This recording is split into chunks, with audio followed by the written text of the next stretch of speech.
Hello and welcome to Allergies with Ayah, a podcast all about food allergies and related food hypersensitivities. Growing up with food allergies, being a food allergy awareness advocate, studying and researching food allergies, and now working in the food hypersensitivity regulation field, and getting to interact with world-leading researchers and experts, I have developed a passion for understanding all aspects of food allergy and other food hypersensitivities. In this podcast, we will be taking a closer look at the science behind food hypersensitivity and dissect some of the misinformation we often read or hear about.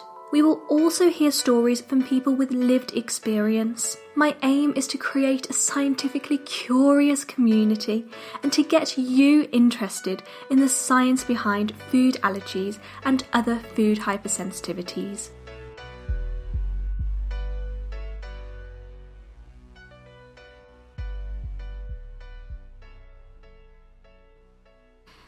So here we are everyone, episode 1 of series 1.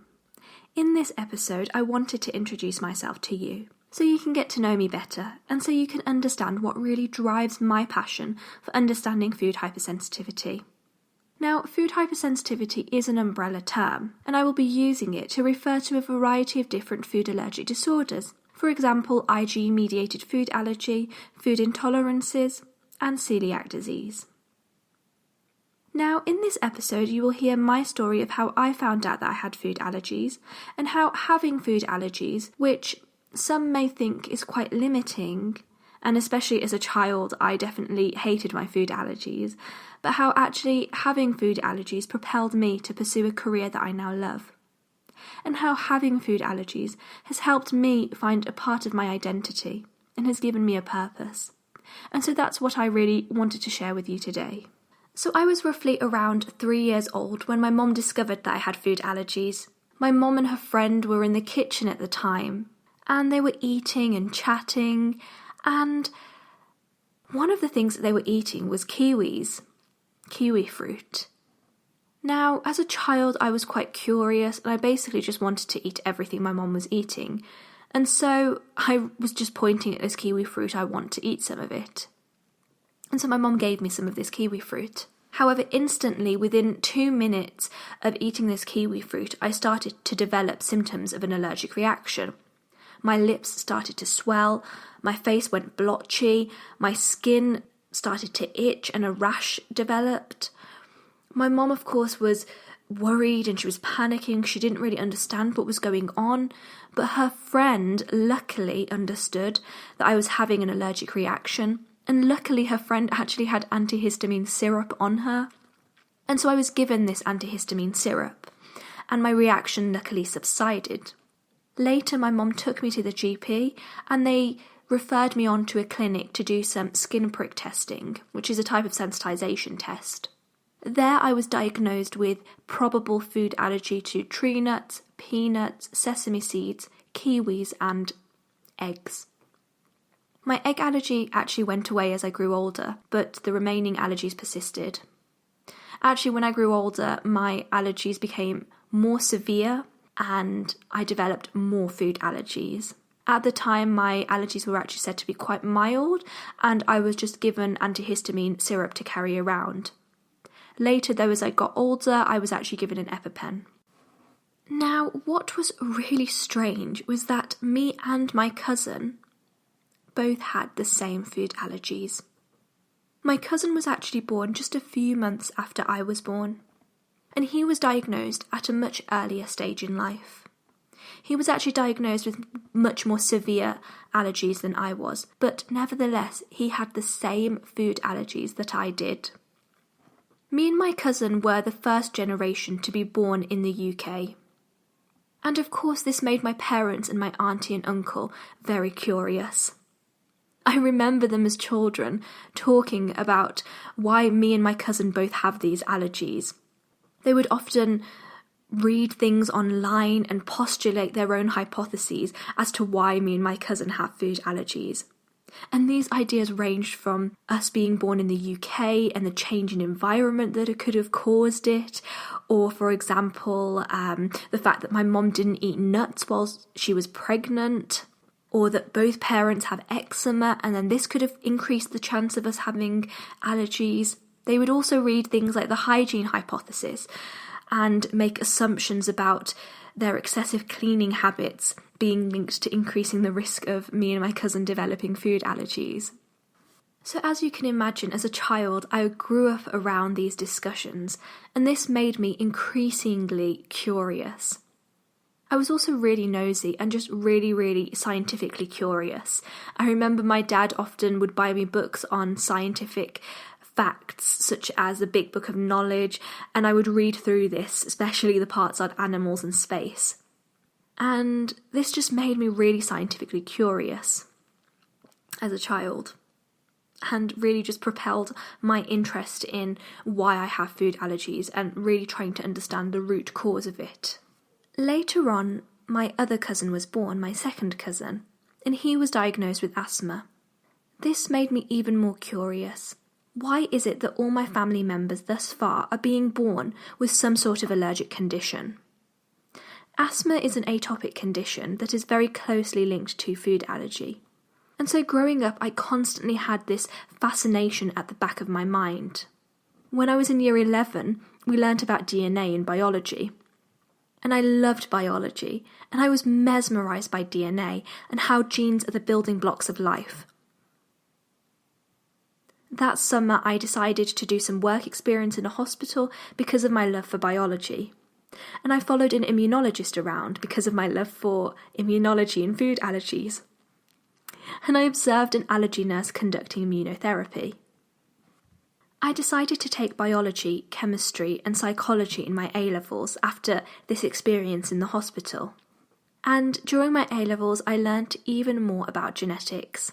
Of course, my fascination just grew and grew and grew. And I remember thinking that to really understand food allergies, I need to understand genetics. This is what really made me choose to study genetics at the University of Manchester. I remember my allergy nurse actually telling me that Manchester was world-renowned for its allergy research, so this may have had a part to play in my choosing Manchester to go to university. But I just really felt that Manchester was the place for me, especially when I went for an interview. My interviewer challenged me and asked me questions, and this was not something that I saw in other universities, and so that's why I decided to choose Manchester. I just remember going there and just having this overwhelming feeling that something good was going to happen. So I actually got into Manchester and I studied an integrated master's degree. So I did 3 years of genetics and then I did the 4th year as a master's research project. My course in Manchester was really, really flexible and I was encouraged to take so many different units.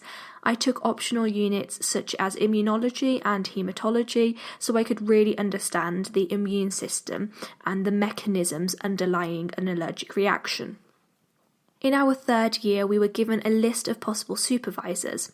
And of course, I just searched this list just to try to find a professor who researched food allergy. And I did, I found one. And through collaboration with her and 2 other supervisors, I achieved my dream to research the genetic determinants of food allergy. And so this was an incredible opportunity. So in my master's project, I synthesized a database of potential food allergy susceptibility genes, and I used different bioinformatic tools and techniques to investigate these genes. I also got the chance to use different lab techniques and extract DNA from cell cultures, which was really exciting for me. So being part of this lab group was just an incredible opportunity for me to meet like-minded people, to gain more understanding of food allergies. I was even able to attend a symposia at a hospital where I was able to learn even more about food allergies. And I networked with journalists to talk about my experience having an allergy incident on an airplane. And I'll talk more about that in a coming episode. After I graduated, I started to volunteer with various charities to raise awareness on food allergies and related food hypersensitivities.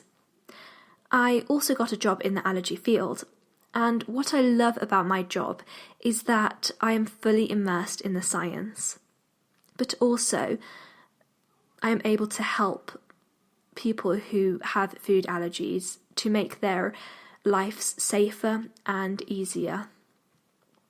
And one of the reasons really I do this is because food allergies can have quite a detrimental psychological effect on the individual, especially in social situations. For example, just going out to eat at a restaurant. I find it so difficult sometimes in certain restaurants, the lack of awareness, and I just really wanted to be a part of the change, and I want to increase awareness on food allergies. And so that's partly why I'm doing this podcast as well, and partly to just inspire everyone to learn more about them. Now, in the upcoming episodes, we will explore the genetic, environmental and other risk factors which increase your risk of developing food allergies. We will also explore the science behind intolerances and celiac disease and the various methods of diagnosing them. We will also talk about the psychological effects it can have on individuals and their families, and I will be sharing some of my own personal experience. I hope you join me on this journey, and I look forward to welcoming you in upcoming episodes. And that's a wrap, guys. So thank you so much for listening. Please do leave a review and share this podcast with friends and family. You can also follow me on social media, which will be provided in the show notes, as well as everything that was discussed today, with citations if appropriate, of course. Now, until next time, thank you so much for listening. Bye-bye now. Now, just a disclaimer that the information in this podcast is for information purposes only and is not intended to be used as medical advice. I am not a medical doctor, so I have never and will never give medical advice. You should always speak to a healthcare provider about your unique health needs. My opinions are entirely my own and do not reflect the organisation's opinions that I work for. Due to the nature of my work, I can sometimes have access to unpublished literature. However, due to confidentiality, I will strictly not be discussing unpublished literature. I only discuss findings from published literature in this podcast. I am not responsible for any claims related to procedures, professionals, products, or methods discussed in this podcast, and I do not approve or endorse any products, professionals, services, or methods that may be discussed in this podcast. This podcast was written and produced by me, Ayah Wafi. Music was also produced by me, Ayah Wafi, using GarageBand.